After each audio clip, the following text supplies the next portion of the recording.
warm-up. Welcome to the warm-up. Obviously, it's going to be a bit of a different sort of show this week. Our fun, silly, unique show, as you said last week. That will be back next week. But we just thought it wasn't exactly the right time to do all of the silliness. So we will bring it all back. But just this week, we wanted to sort of pay tribute, obviously, the tragedy that happened in Bondi on Sunday. Obviously, massively affected the Australian community, the Jewish community, the football community. And yeah, we wanted to pay tribute. Obviously, there's been amazing Jewish players and coaches and media members and fans and administrators. The league, of course, was set up under the chairmanship of Frank Lowy, one of the great Jewish Australians. So we wanted to pay our respects and send our love to the community. And there will be a minute's silence before every match in both the men's and the women's. But I just thought if you would allow me, I'd just kind of tell a quick story about Bondi and football and friendship and all this kind of stuff, because I don't know if everyone knows, or some people might know, but I grew up in Bondi for a while, and I think Bondi is a really cool place to grow up if you're a football fan, because there's people from all over the world. You're down there, you've kind of seen it all. There's Brazilians and Argentinians and French and Germans and everyone from all around the world, and you see people wear the different shirts, and when you're on the beach you play like 1-2 touch with people and stuff, and it's a really cool thing, because I think through football, and I learned this sort of growing up, you get to connect with people really easily. It's sort of this like beautiful thing that allows us to connect. It allows a Greek and a Maso to connect. It allows sort of everyone to connect. And I think that's really special about Bondi. I think that's really special about football in Bondi. And,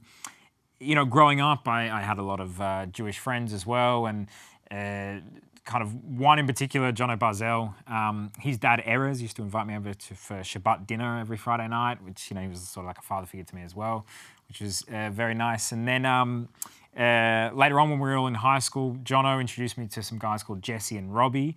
And Jesse and Robbie are like these really great guys who friends with everyone, and you can put them at any party and they'll just be good with everyone. And we connected through football, and we ended up for the last sort of 20 years playing on different six-a-side teams and that kind of thing.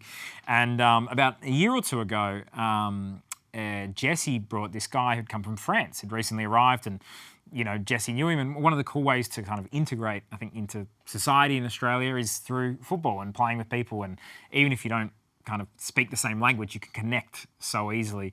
And it was this guy called Dan, and Dan was an amazing player. And it turned out he was playing for Rockdale as well in the NPL, a Macedonian club. So he was this French-Jewish guy living in Australia, playing for an Australian-Macedonian club. And anyway, we played six-a-side 2 Mondays ago, and talking about all the normal football things that you talk about, and playing through the press, and using the goalkeeper, and we don't have any good goalkeepers, so let's use our feet and just play out and all these kind of things. And okay, yeah, cool. All right, see you next Monday. We'll be there. We're meant to have our semi-final this Monday, but of course, sort of what happened what happened on Sunday. We had the tragedy that happened on Sunday, and unfortunately, Dan was shot and killed in the incident. He was there with also my friend Robbie at the time. And, I don't know exactly what happened, and for sure I can't even begin to comprehend or understand sort of what happened. But I did read reports that Dan was shot defending others or shielding other people. And that's entirely in keeping with the person that he was. So, I just wanted to kind of start the show and just say, I'm so thankful to football, because, it connects us with so many people. It connects us with you, with everyone, and it connects our league with the whole world. And it connects me, in my case, with someone like Dan. And it was just a wonderful time to meet him, to know him, to play with him. He made us better players. He was the type of player who you could pass to under pressure, and he'd always get you out of trouble. He was a great dribbler, and he was just a really good person. And he made us a better team, a better people, and a better country. So it was an honour to know him, and it's a tragedy. So, look, there will be football games this week. Like I said, there'll be a minute's silence. If you feel like coming to the football, we've got some games on this week. So, it's a sort of, I think it's a good opportunity to connect with people. And, I think that's one of the things that we love about football. Starting with Macarthur v Brisbane on Friday night at Campbelltown Stadium at 6 p.m. Here's one of the best goals scored in this fixture. I think it was from last year. This was Asmour Abubakar. I like this just to take it first time. Bang. Great goal. So check it out. Macarthur will also be doing, they'll be collecting food for people struggling. So if you've got non-perishable food, please take it to the Macarthur game at Campbelltown Stadium. They'll also be doing a Christmas catwalk.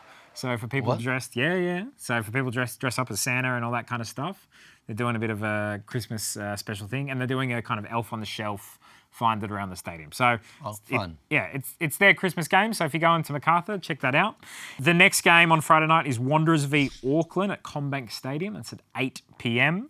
Last time they played, Jesse Randall scored this goal.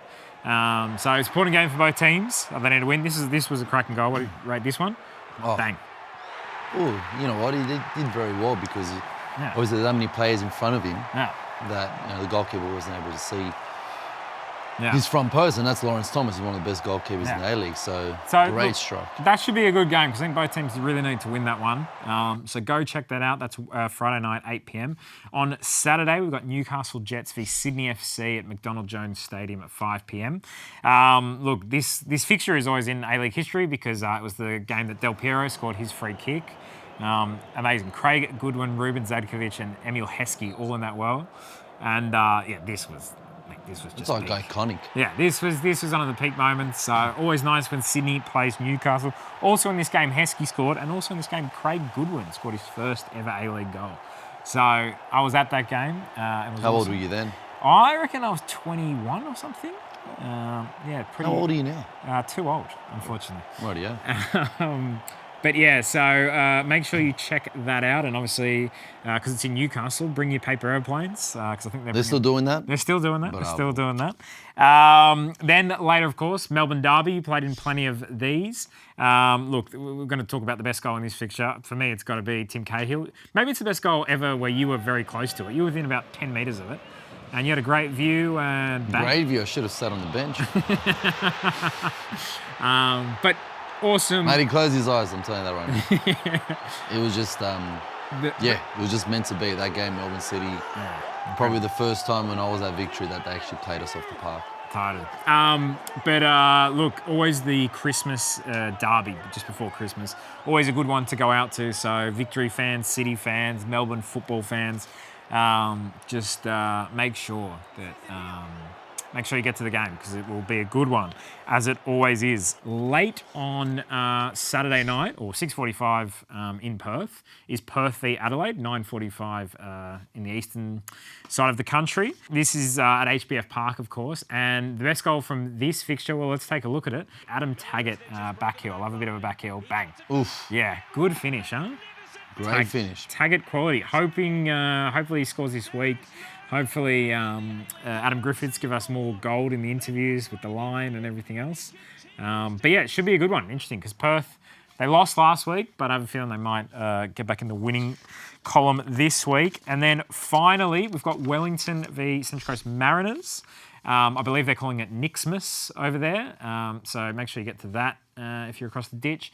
That's at the Cake Tin at Sky Stadium. It's at 3 p.m. local time, 1 p.m. our time. I love an amazing free kick, and Wellington's scored this amazing free kick against the Mariners a few years ago.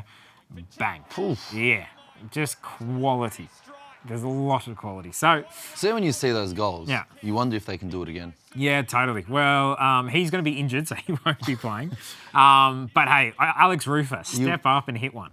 That is just perfect. Look, those are the games this weekend. Those are the fixtures. We appreciate you watching. We appreciate you tuning in. Again, love and condolences to the people affected, the families, everyone really, because it affects us all.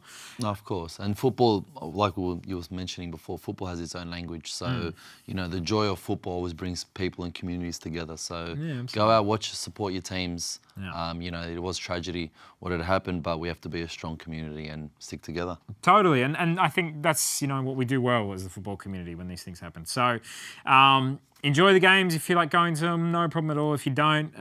But we thank you for watching this episode, and we will be back with our normal uniqueness. Yes, we'll be back next week. So see you later. See you guys.